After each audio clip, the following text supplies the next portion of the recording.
Hello guys अब हम देखते हैं एक्सरसाइज 12.2।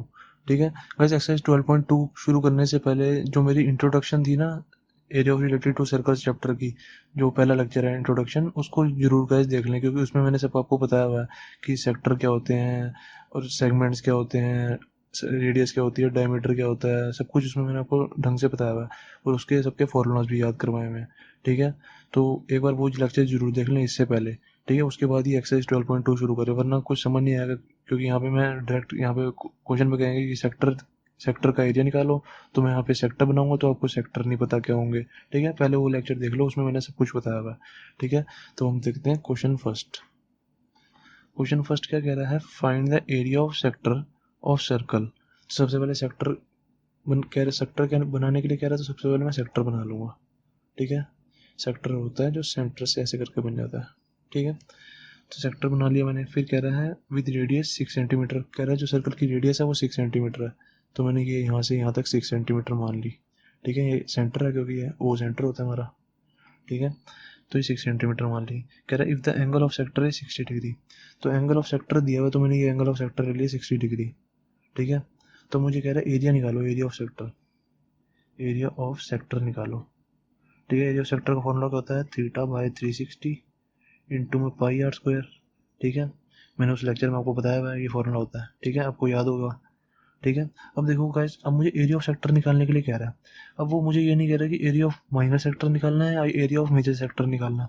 ठीक है, मुझे ये तो नहीं बता रहा वो। फिर मैं कैसे सोचूं कि मैंने माइनर सेक्टर का थीटा लेना है या मेजर सेक्टर का थीटा लेना है। अब गाइस ऑब्वियसली पूरा जो, अब जैसे ये कोई पॉइंट है, इसके आसपास सारे एंगल जो होता है वो 360 डिग्री होता है। ठीक है, तो ये जो पॉइंट है इसके आसपास पूरा एंगल 360 डिग्री होगा, तो ये बड़ा वाला एंगल तो 60 डिग्री हो नहीं सकता, ऑब्वियसली छोटे वाला एंगल ही होगा। ठीक है, अगर ये 60 की जगह 180 होता, ठीक है, या 190 या 1 मतलब 200 या 220 होता, ठीक है, तो मैं बड़े वाला एंगल लेता, क्योंकि बड़े वाला एंगल ही होगा फिर 220। ठीक है, क्योंकि इसके आसपास सारी जो ये होता है ना, ये पूरा 360 डिग्री होता है, जैसे ये कोई पॉइंट है। ठीक है, अब ये कोई ऐसे लाइन जा रही है, तो इसके आसपास ये जो पूरा एंगल है ना, ये पूरा एंगल जो होता है ये 360 डिग्री का होता है हमेशा। ठीक है, अब ये जो ए, अब मुझे कहा है कि एंगल ऑफ सेक्टर वो है हमारा 60 डिग्री, तो मैं इस बड़े वाले एंगल को तो लूंगा नहीं ऑब्वियसली, क्योंकि 60 डिग्री तो मेरा छोटा सा होता है। ठीक है, तो वैसे जनरली गाइस जब भी मुझे एरिया ऑफ सेक्टर निकालने के लिए कहते हैं ना, और यानी क्वेश्चन में ये नहीं बताते कि माइनर सेक्टर है या मेजर सेक्टर है, अगर क्वेश्चन में मुझे ये नहीं बताते, तो मैं बेसिकली ना माइनर सेक्टर लेके कर लेता हूँ, हमारा मेरा आंसर आ जाता है। ठीक है, तो मैं इसको भी माइनर सेक्टर लेके कर लेता हूँ। ठीक है, थीटा मैंने माइनर सेक्टर का ले लिया, 60 डिग्री क्वेश्चन में दिया हुआ है, तो वो इसको पुट कर दूंगा, आंसर आ जाएगा मेरा। ठीक है, एरिया ऑफ सेक्टर थीटा लूंगा मैं 60 डिग्री, मुझे दिया हुआ है 60/360 इंटू में पाई, पाई कितना होता है 22/7 इंटू में आर स्क्वायर, आर कितना मेरा 6 दिया हुआ 6 सेंटीमीटर, तो 6 का स्क्वायर। ठीक है, तो इसको मैं काट दूंगा, इसको पहले मैं ऐसे काट दूंगा, 6 जीरो सा, ये जीरो से जीरो गया सबसे पहले, फिर 6 1 36। ठीक है, तो इस वाले 6 से ये वाला एक 6 इसका कट जाएगा। ठीक है, स्क्वायर कट गया ना, क्योंकि ये 6 इंटू 6 है असली में, और बाकी क्या बचा बचा 22/7 इंटू में 6, यही बचा ना, बाकी सब कट गया, हाँ ये सब यही बचा। ठीक है, फिर ये कितना आ जाएगा, 6 2 12, 6 132/7 सेंटीमीटर। जो एरिया होता है वो सेंटीमीटर नहीं होगा, सेंटीमीटर स्क्वायर होगा। ठीक है, एरिया की हमेशा यूनिट स्क्वायर होती है, तो एरिया ऑफ सेक्टर आ गया बस मेरा, ये 132/7 सेंटीमीटर स्क्वायर। ठीक है, अब गाइस देखते हैं क्वेश्चन सेकंड। क्वेश्चन सेकंड में कह रहा है guys find the area of quadrant of circle. अब गाइस क्वाड्रेंट क्या होता है मैं आपको अभी बताता हूँ। ठीक है, quadrant of circle whose circumference is 22 centimetre. ठीक है, अब गाइस सबसे पहले देखते हैं क्वाड्रेंट क्या होता है। जैसे ये कोई हमारा सर्कल है, ठीक है, अब इसके यहाँ पे जो सेंटर है ना, इससे मैं यहाँ पे एक डायमीटर बनाऊँ और एक यहाँ पे ऐसे डायमीटर बनाऊँ। ठीक है, ये सारे एंगल जिससे 90 डिग्री हो। ठीक है, सारे एंगल ये 90 डिग्री हो, तो इसको हम क्वाड्रेंट्स कहते हैं। सर्कल में 4 क्वाड्रेंट्स होते हैं। ठीक है, 1 2 3 4। ठीक है, सबके एंगल यहाँ पे 90 डिग्री 90 डिग्री 90 डिग्री 90 डिग्री होते हैं। ठीक है, तो अब ये हमारे को क्वाड्रेंट तो पता लग गया। ठीक है, ये फर्स्ट क्वाड्रेंट, ये सेकंड क्वाड्रेंट, ये थर्ड क्वाड्रेंट, ये फोर्थ क्वाड्रेंट। कह रहा है एरिया ऑफ क्वाड्रेंट निकालो। ठीक है, अब एरिया ऑफ क्वाड्रेंट मैं निकाल लूंगा, एरिया ऑफ क्वाड्रेंट। ठीक है, एरिया ऑफ क्वाड्रेंट मेरा क्या आएगा, मैं ये वाला क्वाड्रेंट ले लेता हूँ, चलो ये 1 वाला ले लेता हूँ। ठीक है, ये वाला 1 वाला, तो क्वाड्रेंट मेरा ये हो गया। तो एरिया ऑफ क्वाड्रेंट असली में है क्या, एरिया ऑफ क्वाड्रेंट असली में मेरा एरिया ऑफ सेक्टर है। ठीक है, एरिया ऑफ क्वाड्रेंट मेरा असली में तो एरिया ऑफ सेक्टर ही तो है, ये मेरा एक सेक्टर हो गया, ठीक है। तो एरिया ऑफ सेक्टर होता क्या मेरा थीटा बाई 360 इंटू में पाई आर स्क्वायर, ठीक है। मैंने कहा मुझे बस ये इसमें थीटा पता लग जाए, ठीक है, और मेरा क्या पता लग जाए मेरे को, और आर पता लग जाए, ठीक है, तो मेरा काम बन जाएगा। मैंने कहा थीटा तो मेरे को पता है 90 डिग्री होता है सारे एंगल्स का क्वाड्रेंट में, तो मेरे को थीटा तो पता लग गया 90 डिग्री। अब मैंने कहा आर कैसे निकालूं, ठीक है।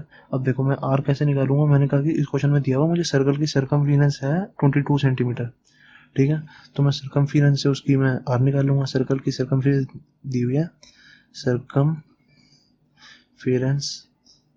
Of circle is equal to 22 centimetre दी हुई है, ठीक है।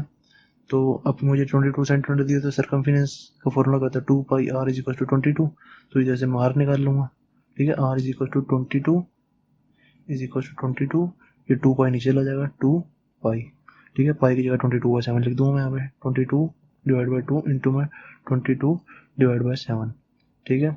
अब ये डिवाइड बाई, जब भी ऐसे डिवाइड में नीचे 7 आया था ना, तो मैं इसको ऊपर लिख देता हूँ, ठीक है। अब जिसने मेरे पहले वाले लेक्चर्स देखे हैं उसको तो पता लग जाएगा, चलो मैं एक बार यहाँ पे बता देता हूँ, ठीक है।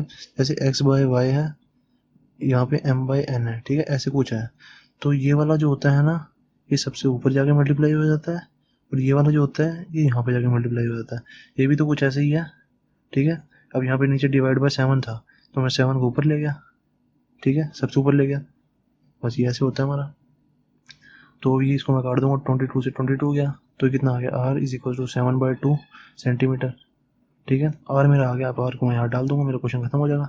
तो एरिया क्या आएगा हमारा, area of quadrant is equal to theta कितना मेरा 90 डिग्री, मेरे हाथ सारे एंगल 90 डिग्री तो है, ये सारे कोई भी एंगल ले लो 90 डिग्री, डिवाइड बाई 360 इंटू में पाई आर स्क्वायर, पाई पाई की जगह 22/7 लिख देता हूँ, इंटू में आर, आर कितना है मेरा 7/2 इंटू में 7/2, क्योंकि स्क्वायर है ना, स्क्वायर में को मैंने खोल के लिख दिया, तो 7 से 7 गया, ठीक है, 0 से 0 गया, 9 4 जा 36, ठीक है। और कुछ कट रहा है, हाँ कट रहा है, 2 11 जा 2 से ये गया, तो आया क्या आंसर मेरा, 11 7 जा 77 डिवाइड बाय 4 2 जा 8, 77/8 आंसर मेरा।